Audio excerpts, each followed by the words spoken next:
మండు వేసవిలో దాహంతో ఉన్న సింహం మరియు 5 పిల్లల కోతి క్రూరమైన హైనా. ఒక అడవిలో చింటూ అనే కోతి ఒక చెట్టుపై నివసిస్తూ ఉండేది. దానికి 5 పిల్లలుండేవి.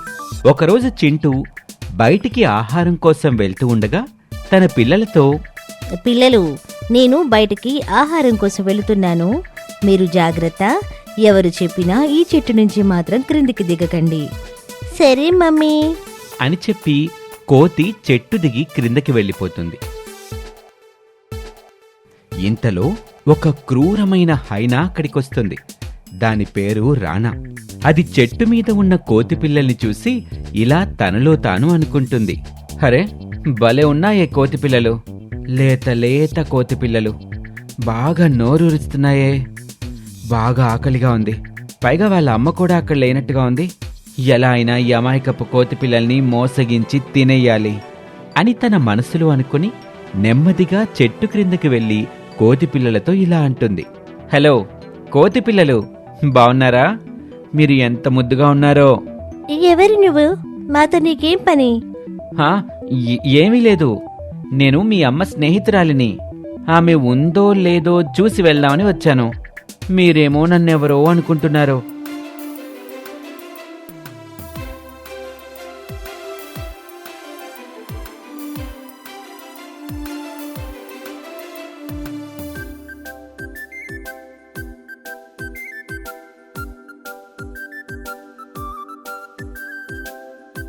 మీకోసం నేను అరటిపళ్ళు తెచ్చాను, మీకిచ్చి వెళ్దామని.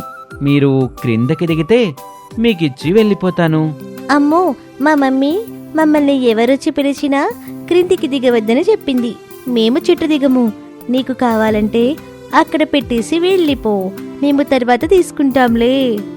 మీ మమ్మీ చెప్పింది ఎవరి గురించో అయ్యుంటుందిలే, నా గురించైతే కాదు. నేను మీ అమ్మ స్నేహితురాల్నే.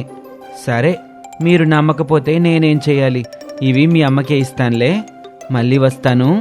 మాకు చాలా ఆకలిగా ఉంది, ఆ అరటి పళ్ళు తినాలని ఉంది. మీరు నిజంగా మా అమ్మ స్నేహితురాలే కదా? నిజంగా, ఒట్టు, నేను మీ అమ్మ స్నేహితురాల్నే. కావాలంటే మీ అమ్మ వచ్చాక అడగండి, చెప్తుంది. సరే అయితే, మాలో ఒకరి మాత్రమే కిందికి దిగుతారు, మిగతా అందరూ ఈ చెట్టు మీదే ఉంటాము అని చెప్పి ఒక కోతి పిల్ల క్రిందకి దిగి అరటిపళ్ళు తీసుకుందాం అనే సమయానికి ఆ హైనా ఒక్క దెబ్బకి ఆ కోతి పిల్లను కొట్టి అక్కడి నుంచి ఈడ్చుకు వెళ్ళిపోతుంది. దాంతో హతాశులైన మిగతా కోతి పిల్లలు ఏడుస్తూ ఉంటాయి.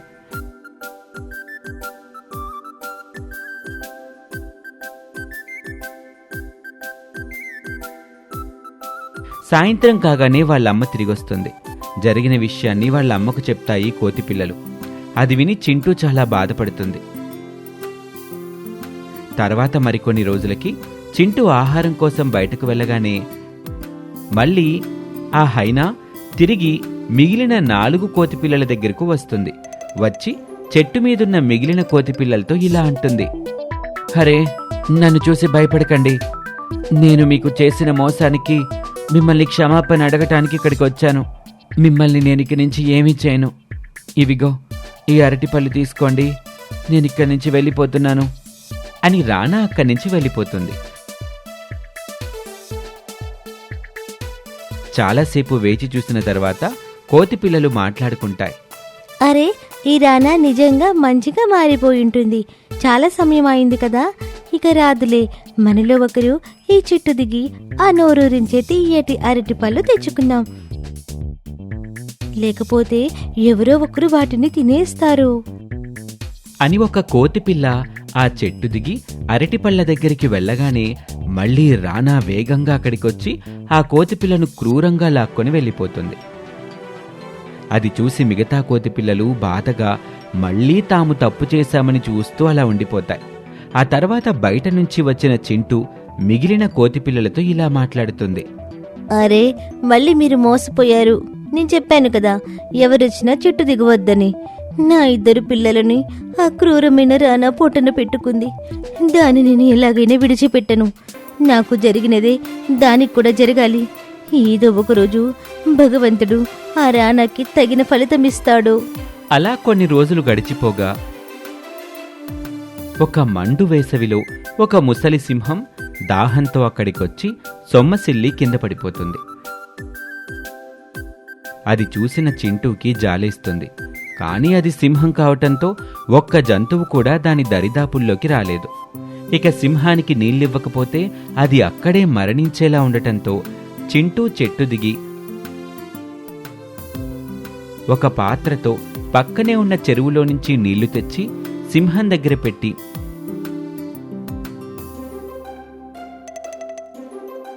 తిరిగి చెట్టెక్కి చూస్తూ ఉంటుంది.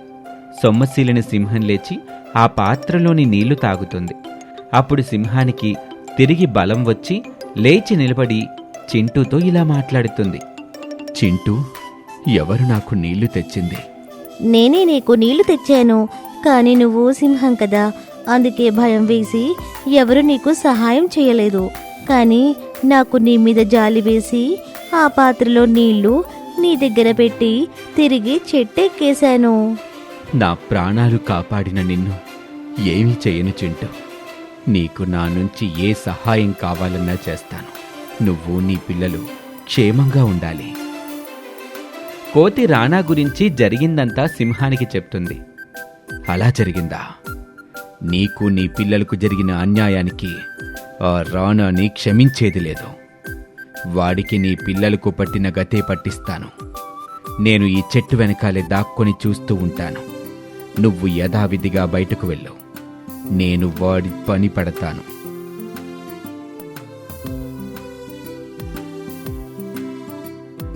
అని చెప్పి సింహం చెట్టు వెనకాలే మాటు వేసుకొని కూర్చుని ఉంటుంది.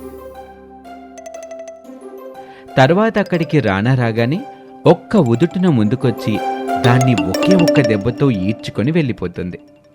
తెల్లసింహం తల్లి మరియు నల్లని చిరుత. మిత్రులారా, ఈ కథ ఆరంభంలో అడవిలో ఉన్న జంతువుల ముందు తెల్లసింహం మరియు ఆ సింహం తల్లి ఆడసింహం క్రూరమైన నల్ల చిరుత బగీరాపై దాడి చేస్తూ ఉంటుంది. అది అలా ఎందుకు చేస్తుందో తెలియాలంటే ఈ కథని మనం పూర్తిగా తెలుసుకోవాలి. ఒక అడవిలో ఒక తెల్లని ఆడసింహం తన కొడుకు చిన్న సింహం షేరుతో కలిసి నివసిస్తూ ఉంటుంది. ఒకరోజు షేరు తన స్నేహితుడైన చిన్న కోతితో కలిసి ఆడుకుంటూ అడవి బయటకు వెళ్ళిపోతాడు. అప్పుడే షేరు తల్లి వెతుక్కుంటూ అక్కడికి చేరుకుంటుంది. ఇలా అంటుంది, షేరు, నీకు చాలాసార్లు ఇటువైపుకు వెళ్ళకూడదని చెప్పాను కదా, పద ఇక్కడి నుండి. నా మాటంటే అసలు లెక్కలేదు నీకు. కానీ అమ్మా, ఎందుకని ఇక్కడికి రానివ్వవు? అసలు ఇక్కడ చూడు, ఈ అడవి ఎంత బాగుందో. మనం ఉండే అడవి కన్నా చాలా అందంగా ఉంది ఈ ప్రాంతం. నువ్వు చిన్న పిల్లాడివి, పెద్దయ్యాక నీకే అన్ని విషయాలు చెప్తాను. ఇక ఇంటికి వెళ్దాం, పద. లేదమ్మా, ఈరోజు ఆ విషయం ఏంటో నువ్వు చెప్పి తీరాల్సిందే. అప్పుడే నేను ఇక్కడి నుంచి వస్తాను, లేకపోతే నేను ఇక్కడే ఉంటాను. ఇక అప్పుడే షేరు స్నేహితుడు చిన్న కోతి ఇలా అంటుంది, అవునవును, నేను కూడా అసలు విషయం చెప్పే వరకు నా స్నేహితుడు షేరుతో పాటు ఇక్కడే ఉంటాను. ఎంత చెప్పినా వారు వినకపోవటంతో తల్లి సింహానికి జరిగిన విషయం చెప్పాల్సి వస్తుంది. అప్పుడు తల్లి సింహం షేరుతో ఇలా చెప్పడం మొదలు పెడుతుంది. షేరు, నువ్వు చూస్తున్న ఈ అందమైన అడవికి ఒకప్పుడు మీ నాన్న మహారాజుగా ఉండేవారు. ఈ అడవిలో ఉండే జంతువులన్నీ మీ నాన్నగారిని వనమహారాజా అని గౌరవంగా పిలిచేవారు షేరు. ఈ మాటలు విన్న షేరు ఎంతో ఆశ్చర్యపోతాడు. ఏంటమ్మా, మా నాన్న ఈ అడవికి మహారాజా? వారెవ్వా, ఆ తర్వాత ఏమైందమ్మా? ఆయన చాలా పరాక్రమవంతుడు, అలాగే బలశాలి. ఎప్పుడూ న్యాయం కోసం తన ప్రాణాలను సైతం లెక్క చేయని మహారాజు. దీంతో అడవిలో ఉండే సమస్త జంతువులు ఆయన్ని చాలా గౌరవించేవారు. ఇదంతా చూసి అడవిలో ఉన్న కొన్ని జంతువులు ఈర్ష్యపడేవి. ఇలా జంతువులన్నీ కలిసి మోసంతో మీ నాన్నగారిని చంపేశాయి. అప్పుడు నువ్వు చాలా చిన్నపిల్లాడివి. అందుకని నేను నిన్ను తీసుకొని వేరే అడవికి వెళ్ళిపోయాను. బాధపడకమ్మా, నేను ఆ దుష్ట జంతువుల్ని వదిలిపెట్టను. వారిని చంపి ఎప్పటికైనా నాన్న సింహాసనంపై కూర్చొని మహారాజవుతాను. నువ్వు తొందరగా ఇదంతా చేసిన ఆ దుష్ట జంతువులు ఏవో చెప్పమ్మా. లేదు లేదు, అదంతా ఏం చేయవలసిన అవసరం లేదు గాని ముందుగా ఇక్కడి నుంచి ఇంటికెళ్దాం, పదండి.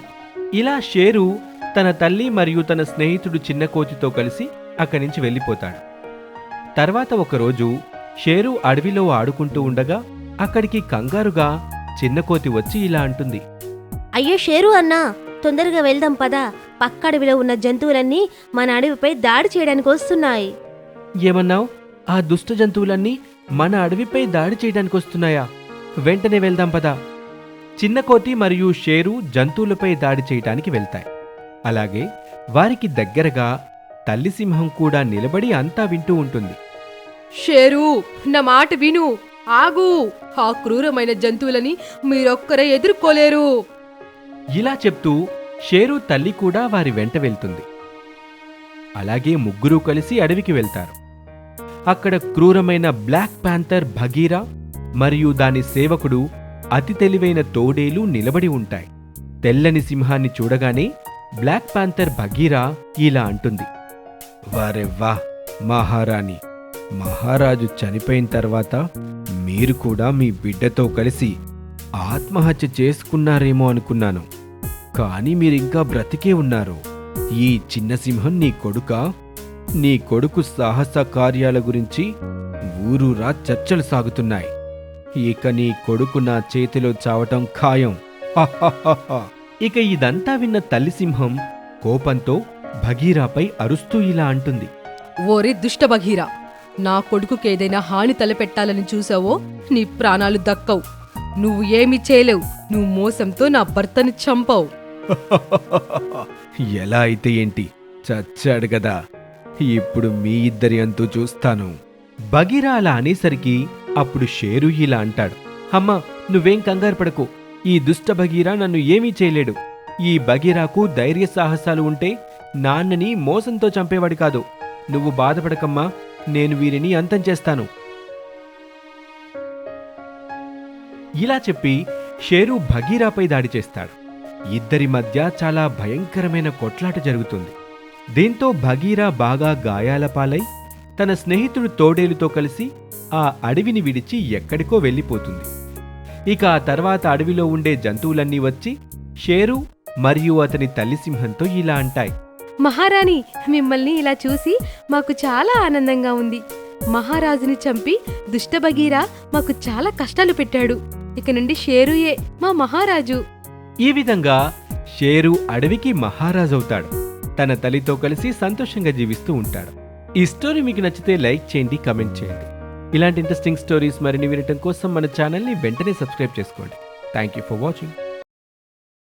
ఈ కథ మీద మీ అభిప్రాయాన్ని కామెంట్ రూపంలో చెప్పండి. మా ఛానల్ని సబ్స్క్రైబ్ చేసుకోవటం మర్చిపోకండి. నమస్తే.